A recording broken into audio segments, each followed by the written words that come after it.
Olá, meus amigos, boa tarde. Com muito prazer que eu estou aqui mais uma vez para falar da palavra de Deus. Eu vou pegar aqui a espada e para falar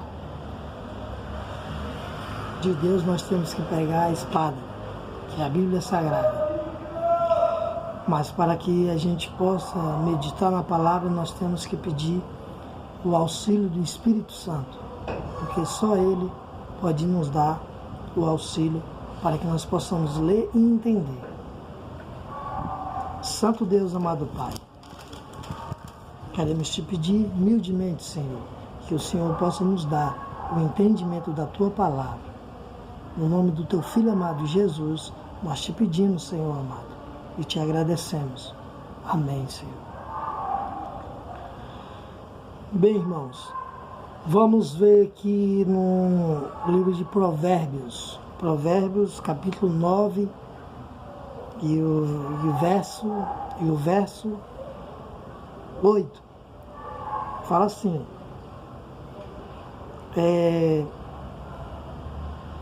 não repreendas o escarnecedor, para que te não aborreça. Repreenda o sábio, e ele te amará. Ou seja, quando nós falamos para o sábio que ele cometeu um erro, uma falha, e o sábio, muitos na hora não vão gostar, mas também não vão falar nada, não vão retrucar, não vão nos xingar. Eles não vão falar nada, se for sábio, se a pessoa for realmente ligada a Deus. A pessoa não vai falar nada, vai só ficar calado. Tudo bem, desculpa, o máximo que vai dizer é isso. É verdade, eu errei, pronto. Mas se você for falar para uma pessoa que não tem a direção de Deus, ou seja, não tem um convívio com Deus, a pessoa certamente vai ficar irado com você, comigo, com qualquer pessoa que disser que ela está errada. A pessoa muitas vezes vai gostar daquelas pessoas falsas que chega para ela e diz assim: fulano, eu vi você com uma garota na festa, e você ainda está casado? Ele fala: ainda sou casado. Mas aquela mulher não é sua esposa, não é sua esposa, né? Ele falou: não, ali já é outra mulher, eu tenho duas. Aí, ao invés de a pessoa dizer assim: irmão, não é legal você ficar com duas mulheres. Isso aos olhos de Deus não é legal. Ao invés de você dizer isso, você vai dizer que muito bem, cara, tem duas mulheres. Aí muitas vezes até o cara também tem duas ou três, né? Aí ele fala assim: muito bem, você é um pegador, eu também sou assim, cara, tenho 3 mulheres, e assim enche a bola dele. Entendeu? Às vezes o cara nem tem também mulher, só tem uma, ou namorada mesmo, mas enche a bola do outro que está cometendo o adultério. Então, como ele enche a bola dele, ele deixa ele lá em cima, ele vai gostar, entendeu? Só que esse amigo que está dizendo que ele está correto em trair a namorada, em trair a esposa, vai ser o primeiro a apontar o dedo para ele quando a esposa descobrir. Esse amigo vai ser o primeiro a dizer: eu estou sabendo, ele me falou. Aliás, eu vi ele com essa garota, eu estou sabendo. E aí esse amigo é que vai espalhar para todo mundo também. Conclusão: esse amigo é um amigo falso. O amigo verdadeiro vai dizer assim: irmão, não leve a mal não, mas sua esposa é tão legal, te trata tão bem, cuida de você, não é legal você trair ela. Se você quiser continuar traindo, continue, mas não é legal. O correto é você respeitar ela. Se você não quer mais, deixe ela livre. E você procura outra mulher e ela procura outra pessoa. Mas se separe. Não fique fazendo ela de boba. Entendeu? É assim que uma pessoa, um amigo verdadeiro aconselha. Entendeu? E nós, irmãos, temos essa obrigação. Deus deixa para nós essa obrigação de alertar os nossos irmãos das coisas, das práticas erradas. Nós temos essa obrigação. Para isso, eu vou mostrar para vocês na palavra de Deus. Porque tudo que uma pessoa fala, ou seja, tudo que um cristão fala, porque eu me considero um cristão, um seguidor de Deus, um seguidor da Bíblia, que é a palavra de Deus. Então, tudo que eu falo, eu tenho que mostrar na Bíblia. Eu tenho que ir à luz da Bíblia, da palavra de Deus, como assim diz o Senhor. Entendeu, irmãos? Vamos lá, vamos ver aqui na palavra de Deus. Aqui no...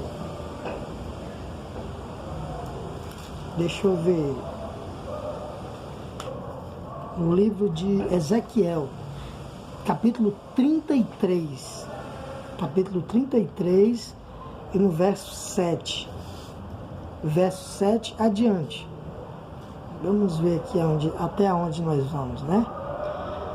No verso 7, diz mais ou menos assim: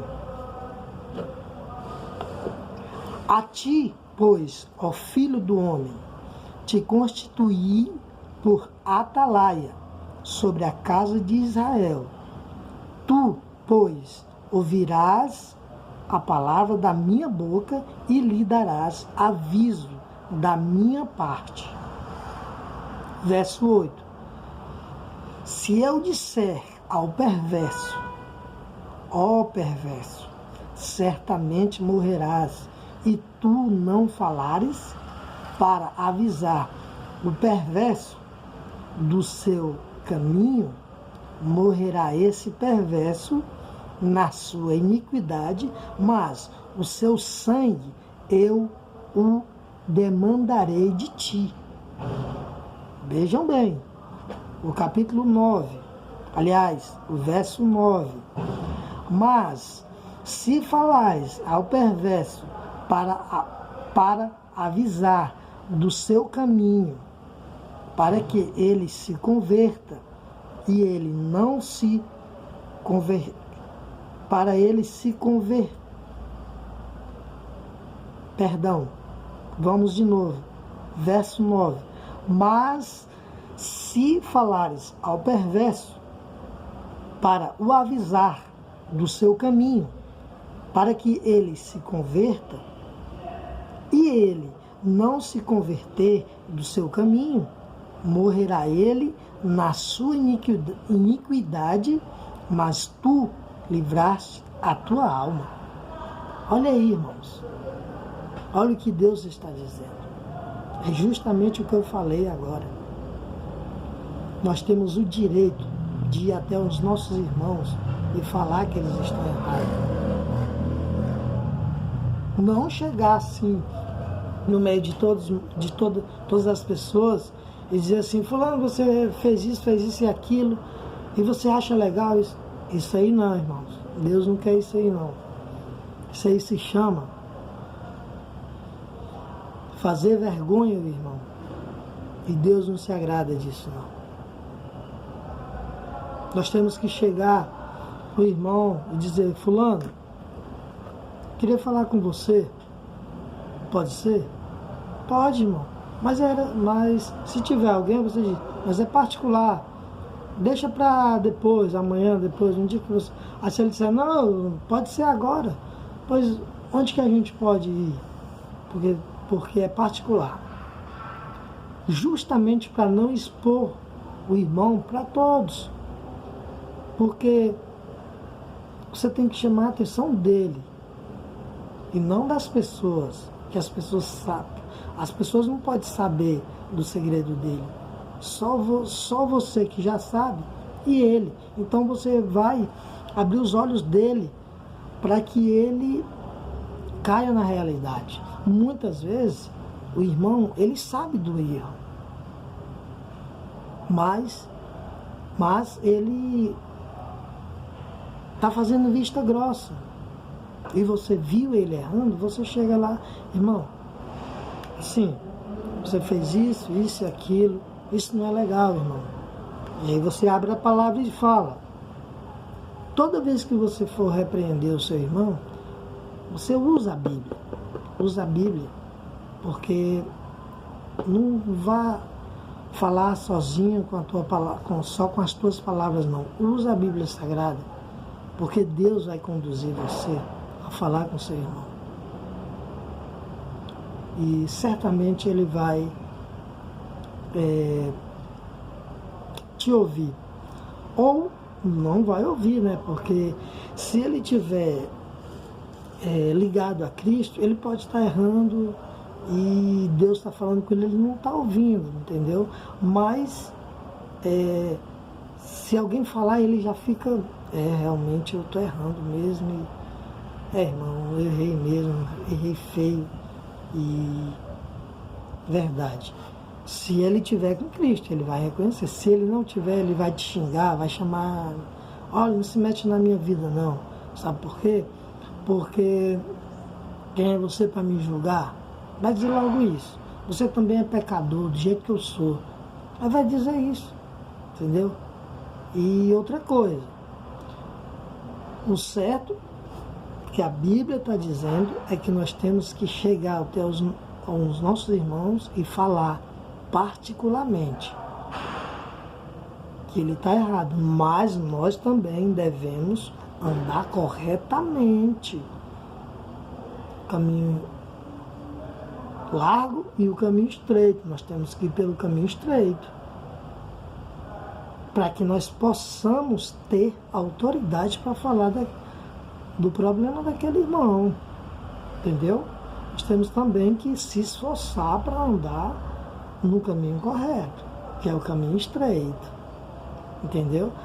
Então, é isso aí. Vocês querem ver outro exemplo da Bíblia?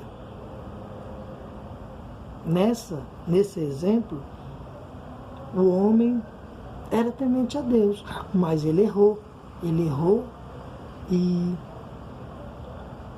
chegou um profeta para ele e falou que ele errou. Eu vou falar para vocês aqui quem é. Que está no livro de 2 Samuel, capítulo 12. Eu não vou ler tudo, só vou resumir um pouco. Fala 2 Samuel, capítulo 12, fala de Natã e Davi. O profeta Natã, desculpa, repreende Davi. Então, o profeta Natã conta uma história de um homem que fez isso, fez aquilo, errou, assim, justamente para chegar até Davi. Aí quando ele termina de contar a história, aí ele pergunta a Davi diz assim, Davi fala assim, esse homem tem que morrer. Aí o profeta Natã fala, pois esse homem é você. Aí ele ficou abismado e falou, pequei contra o Senhor. Olha aí como Davi era um homem de Deus. Quando Natã falou do erro dele, ele não ficou com raiva de Natã. A primeira coisa que ele falou, pequei contra o Senhor. E aí, Betseba, que foi a mulher do homem que Davi arquitetou tudo para que o homem morresse, o próprio soldado de Davi, ele arquitetou tudo para matar o soldado para ficar com a mulher. E o soldado, ele já tinha dormido com a mulher, ficado com a mulher já estava grávida, e ele ainda quis forjar. Ele forjou, querendo que o homem dormisse com a mulher para dizer que o filho era da mulher. Só que o homem era tão fiel a ele, e também tudo foi de Deus, né? Para o homem não ter ido dormir com a mulher. Tudo foi de Deus. Deus não deixou o homem dormir para que Davi pagasse pelo que ele estava fazendo. E aí Davi viu que não deu certo o homem dormir com a mulher, para dizer que o filho era dele, com certeza, né? O homem não dormiu. Então Davi arquitetou tudo para matar o homem. Foi tanta covardia que Davi escreveu uma carta que o próprio soldado levou. O soldado que ia ser morto levou a carta. Quando chegou lá, colocaram o soldado na comissão de frente da batalha e o soldado morreu. Ou seja, Davi arquitetou a morte do soldado para ficar com a mulher dele. Então, irmãos, mas Davi, como era um homem temente a Deus e errou, como todos nós erramos hoje, e o profeta Natan chegou para ele, falou do erro, e ele caiu em si, pediu perdão a Deus, disse: meu Deus, pequei contra ti. E passou uns dias, o filho nasceu. E Deus permitiu que o filho ficasse doente. E quando o filho ficou doente, Davi caiu por terra e ficou orando a Deus, pedindo a recuperação do filho. Isso durou uma semana. E o filho acabou morrendo. Quando ele morreu foi que Davi parou de orar. E jejuou e orou durante 7 dias mais ou menos. Se vocês lerem, vocês vão perceber. Então, aconteceu tudo isso, mas não foi só isso. Aconteceu várias atrocidades na vida de Davi, na família de Davi. O filho de Davi estuprou a filha. Estuprou, eu digo, porque pegou à força a filha de Davi. Um filho de Davi matou o outro filho de Davi. E outras coisas aconteceram. Se a gente for ler a história de Davi, a gente vai ver. Tudo isso porque Davi pecou contra o Senhor. Mas Davi se redimiu. E Davi não ficou revoltado com Natan, com o profeta Natan. Por quê? Porque o profeta Natan abriu os olhos dele. E é isso, irmãos. Quando um irmão nosso fala que nós estamos errados, nós temos que refletir. O irmão falar: olha, assim, nós temos que refletir. Nem tem na hora, nós não podemos dizer: ah, irmão, cuida da tua vida que eu cuido da minha. Não é isso não. Tem muitos que dizem assim, quando a gente fala assim, a gente fala que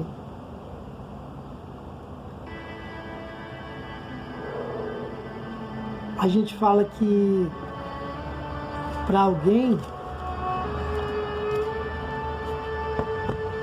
que o irmão está errado, muitos dizem assim: olha, não fique prestando atenção na minha vida não, porque a salvação, eu digo isso de um cristão, porque eu já cheguei para pessoas cristãs, eu cheguei e falei: irmão, isso não é bom, irmão, a gente fazer isso. Aí a irmã falou assim: Não se meta na minha vida, não. Salvação é individual. Procura a sua salvação e a minha deixa que eu procuro. Do meu jeito. Isso aí, irmãos, eu já ouvi de muitos irmãos. Não foi só de um nem de dois, não. De muitos. Homens e mulheres. Dizendo isso. A salvação é individual. Nesse ponto eles estão certos. A salvação é individual. Mas a palavra de Deus diz que nós temos que procurar ajudar os nossos irmãos. Falando, abrindo os olhos deles e dizendo que eles estão errados, que eles estão caminhando no caminho das trevas, nos caminhos que não leva a nada, que só leva à escuridão, que não leva às mansões celestiais. É isso, irmãos. Vamos se preocupar com os nossos irmãos. Tem aquele irmãozinho que bebe, que fuma, que anda embalada. Não vamos passar distante deles, não. Vamos chegar para eles. Nós não podemos dizer, ó, isso aí tá errado, irmão. Não. Eu digo, irmãos, que alguém está errado quando entra para a fé. Do mesmo jeito que eu. Quando se batiza nas águas e está caminhando junto comigo, aí sim. Aí eu chamo para conversar. Mas se for aquele irmãozinho que ainda não se batizou, que ainda não se decidiu, que ainda bebe, que fuma, continua amigo dele. E não vou dizer que ele está errado, não. Vou só orar por ele. Orar dia e noite. Eu oro por todos os meus irmãos. Por aquele que fuma, por aquele que bebe. Lá no Ceará, eu tenho irmãos assim, irmãos na fé. Irmãos na fé que pessoas que são meus amigos, que são filhos de Deus também. Todas as pessoas são filhos de Deus e são meus irmãos na fé. E muitos usam droga, bebem, fumam, traem a esposa. Eu não vou chegar para eles e dizer que eles estão errados. Jamais. Mas a partir do momento que eles se batizar e começar a caminhar no caminho da luz, aí sim eu vou chamar e dizer, irmão, agora esse caminho aqui tem que andar corretamente. Por isso, irmãos, fique com Deus e reflita na palavra de Deus.